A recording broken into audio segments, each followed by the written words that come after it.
저 말인가요? 내 이름은 종타쿠 오덕이죠. 우리 종대 여러분, 오늘 하루 어떠셨나요? 오늘은 인기 애니메이션 김연의 칼날에 유튜브 종타쿠가 귀살대 당주 우부야시키카가 몸에 들어간다면 어떨지 대한 가상시야를 질부입니다. 이 영상에는 원작의 스포일러와 개인적인 견해가 있으니 그 점 유의하시길 바랍니다. 大丈夫ですか? 그럼 시작해볼까요? 저번 영상에서는 귀할대 검사들이 무한성에 들어가 상윤이 도우마와 상윤 코쿠시보를 퇴치한 뒤 무장까지 압도하는 것까지 전개했었죠. 저번 영상을 보지 않으신 분들은 보고 오신 게 이 영상을 이해하고 즐기는 데 수월하니 보고 온 거 추천드리고요. 이 가상시야로 컨텐츠는 원작의 고증을 철저히 따가는 매끄러운 진행이 않기 때문에 어느 정도의 설정으로나 능력치 보증은 이해해 주셨으면 좋겠습니다.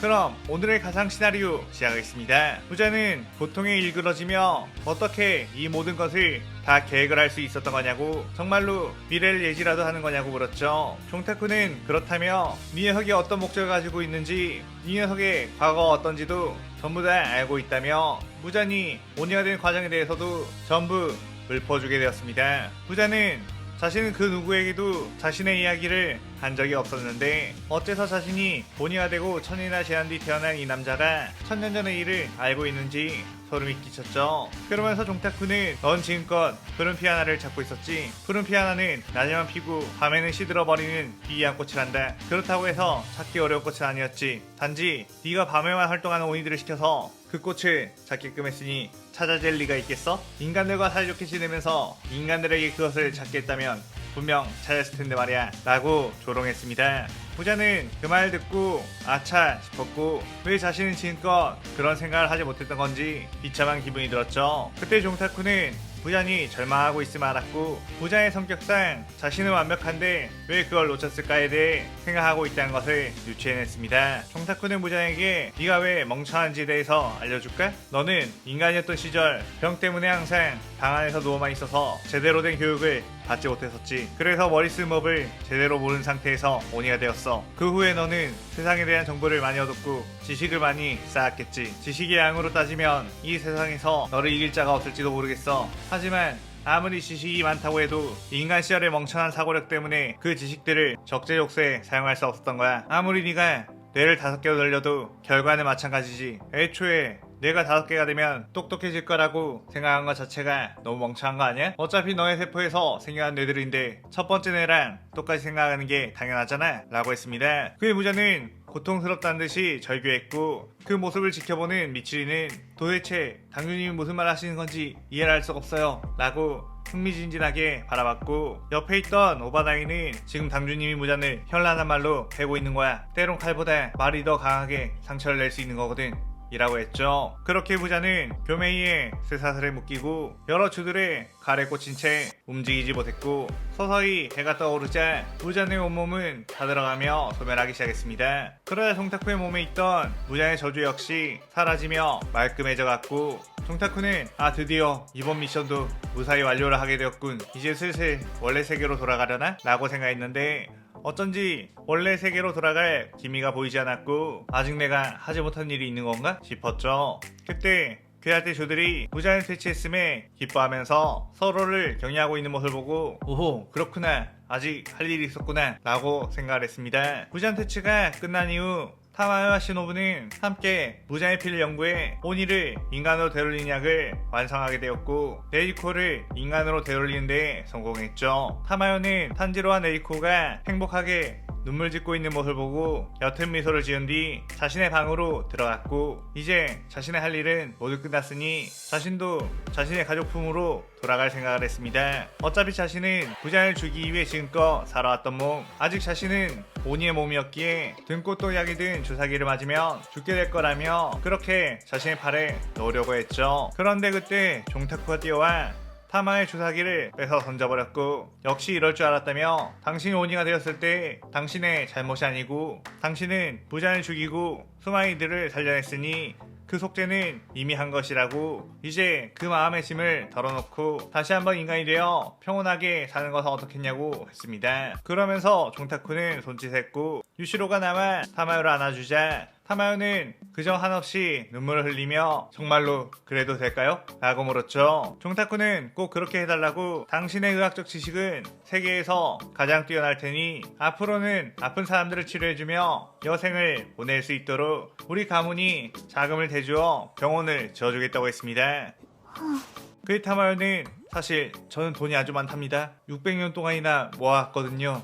라고 했고 유시로는 그게 사실이란 듯이 고개를 끄덕이며 재산으로 봤을 때 아마 타마요님이 이 나라에서 제일 많지 않을까 싶은데요. 라고 했죠. 종타쿠는 자신이 깝쳤다는 것에 멋쩍게 웃은 뒤 엄지척을 한 박 쏴주며 그 방을 나오게 되었고 타마요 유시로는 인간이 되어 커다란 종합병원을 세우게 되었습니다. 그 뒤 종타쿠는 마지막 주화폐를 한 뒤 자신의 가문에 있는 돈을 끌어모아 주들에게 나눠줬는데 그동안 귀할대를 운영하면서 쓴 돈이 많았기에 그렇게 큰 돈은 줄 수가 없어 난처했죠. 그런데 그때 유시로가 찾아와 타마요님이 감사의 표시로 주시랍니다 라고 하며 상자를 가져왔는데 그 안에는 엄청난 양의 금이 가득했고 종타쿠는 그 금을 주들에게 나눠주며 생색낼 수 있게 되었습니다.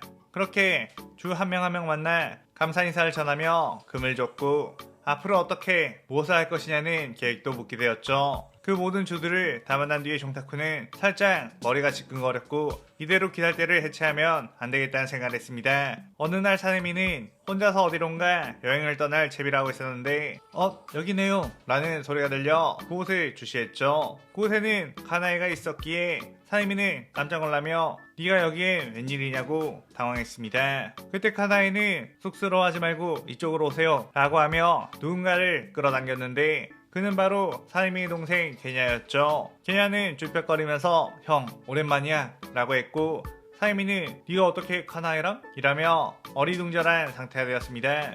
사이미는 오니가 된 엄마를 죽인 이후 동생 게냐를 떠나 귀할대 검사가 되었는데 게냐만큼은 오니와 엮이지 않았으면 하는 바람에 게냐에게 연락을 하지 않았었죠. 하지만 막상 무장을 퇴치하고 난 후에도 게냐에게 먼저 연락해서 예전처럼 지낼 용기가 나지 않았기에 이대로 떠나려고 했는데 종타쿠는 그걸 알고 카나이를 시켜 게냐를 데리고 사내미에게 간 뒤 둘을 화해시켜주라고 했었습니다. 게냐는 사내미를 보자 용기를 내어 그때 형에게 했던 말은 실수였다고 그동안 형이 얼마나 무거운 짐을 지고 살았을지 안다며 사과를 했죠. 카나이는 그 둘을 짠하게 바라보다가 사내미 씨는 항상 주변에 소중한 누군가가 다칠까 일부러 까칠하게 돼 있지만 속마음은 정말 따뜻한 걸 안다며 이제 모든 싸움이 끝났으니 마음의 짐을 내려놓으셔도 된다고 했습니다. 그러자 사내미의 눈에서는 눈물이 주르르 흘렀고 카나이는 그런 사내미를 따뜻하게 안아주었죠. 카나이는 게냐에게도 너도 내 품에 안기라고 손짓했지만 게냐는 얼굴이 빨개지며 도리도리 고개를 저었고 자신의 형을 위해 이 순간만큼은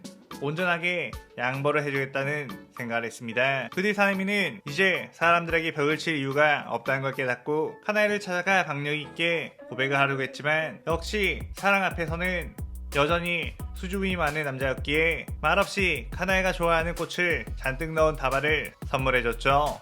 시노부는 그 모습을 보고 한숨을 푹 쉬더니 기우가 머물고 있는 곳으로 쪼르르 찾아갔고 기우를 보자마자 당신 저한테 뭐 할 말 없어요? 라고 물었습니다. 기우는 갑자기 찾아와서 그게 무슨 말이지? 라고 물었고 시노부는 더 이상은 못 참겠다는 듯이 아니 당신 저를 좋아하지 않나요? 라고 단도직입적으로 물었죠. 기우는 좋아하는데? 라고 덤덤히 말했고 시노부는 그렇다면 왜 좋아한다고 말하지 않았느냐고 물었습니다. 그의 기우는 방금 좋아한다고 말하지 않았나? 라고 말했고 시노부는 아니 그건 제가 물어봐서 답한 거잖아요 라고 했죠. 기우는 그동안 네가 물어보지 않았으니 나도 말하지 않은 것뿐이다 라고 아무렇지 않게 말했고 시노부는 답답해 미치러 가다가 갑자기 피식 웃음이 나왔습니다. 시노부는 막상 생각해보니 자신은 이런 눈치 없는 기우를 좋아하고 있었고 그동안 궁금했다면 자신이 먼저 물어본 댓글을 계속 먼저 말해주길 기다리고 있었던 게 바보였다고 말이죠. 그의 시노부는 저도 기우씨를 좋아하고 있었다는 걸 혹시 아셨어요? 라고 물었고 기우는 꽤나 흠칫 놀라며 전혀 몰랐다고 답을 했고 시노부는 그럼 이제부터는 아셨으니 평생 그 사실을 잊지 마세요 라고 말했고 기우는 그걸 잊을 수가 있겠어? 라고 하며 부드러운 미소를 지었습니다. 한편 우백지 저택에 불려오게 된 오바나이. 종타쿠는 오바나이에게 이제 곧 떠날 거라고 들었는데 준비는 잘 돼가냐고 물었고, 오바나이는 그렇다고 대답을 했죠. 종타쿠는 넌 사실 미치리를 좋아하지 않느냐고, 왜 그녀와 함께 하지 않는지 이유를 물어도 되냐고 물었고, 오바나이는 자신 미치리를 행복하게 할 수 없다며 자신은 저주받은 일족의 남자, 게다가 입에 아주 커다란 흉터를 가진 자가 미치리를 행복하게 해줄 수 있겠느냐고 했습니다. 그의 종타쿠는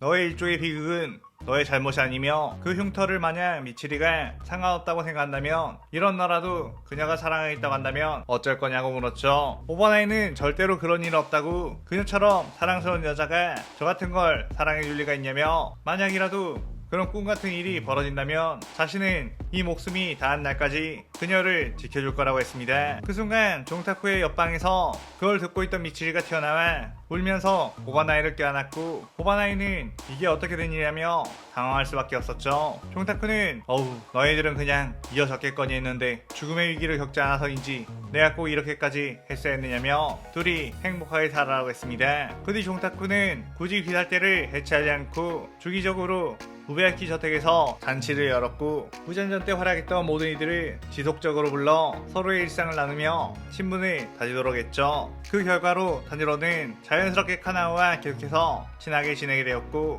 이노스케 역시 어쩐지 아오이와 기억되게가며 분홍빛 분위기를 연출하게 되었습니다. 귀살때 첫 번째 공식 커플이었던 사비토와 마코모는 마코모가 성인이 된 날 곧바로 결혼식을 올리겠다는 말하며 모두를 놀라게 했는데, 사비토의 말을 들은 카나에, 사네미, 오바나이, 미치리, 기유, 시노부는 각자의 연인을 보며 무언가의 눈빛을 보내기도 했죠. 교메이는 무잔전 이후 다시 절에 들어가 온이로 인해 부모를 잃은 아이들을 거둬들여 보살피게 되었고, 효요로는 아빠 신주로와 랭고쿠가의 화염의 호흡을 끊기지 않게 하기 위해 검술 도장을 열게 되었습니다. 신주로는 무잔을 결국 대체해버린 아들 쿄조로를 엄청나게 자랑스러워했고, 화염의 호흡에 대한 자부심도 그 누구보다 강해져 오히려 쿄조로보다 더욱 열정적으로 제자들을 양성하게 되었죠.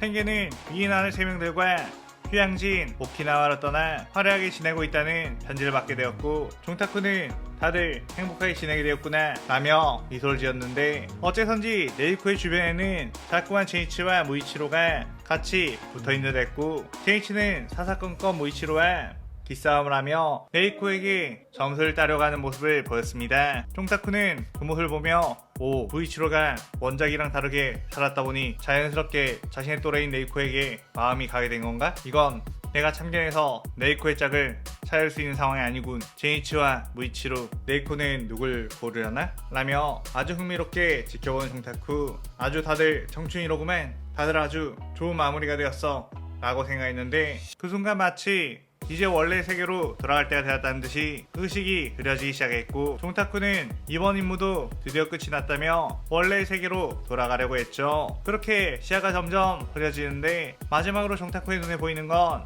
무이치로를 향해 행복한 미소를 짓고 있는 네이코였고, 그대로 현실로 돌아오게 되며 이 시나리오가 끝이 나게 됩니다. 사실 전혀 생각하지 않았던 우베야키 카가야 빙의 편이었는데, 막상 카가야가 가진 위치를 생각해보니 카가야에게 빙의가 되었을 때만이 할 수 있는 아주 편안한 귀멸의 칼날을 만들어 볼 수 있었던 것 같아요. 오늘의 가상신에 대한 감상평 많이 남기고 저는 다른 재밌는 시간을 들고 찾아올게요. 오늘 영상 즐겁게 보셨다면 구독, 좋아요, 알림 설정 누르는 거 잊지 마시고요. 그럼 오늘은 이만. 사요나라.さようなら。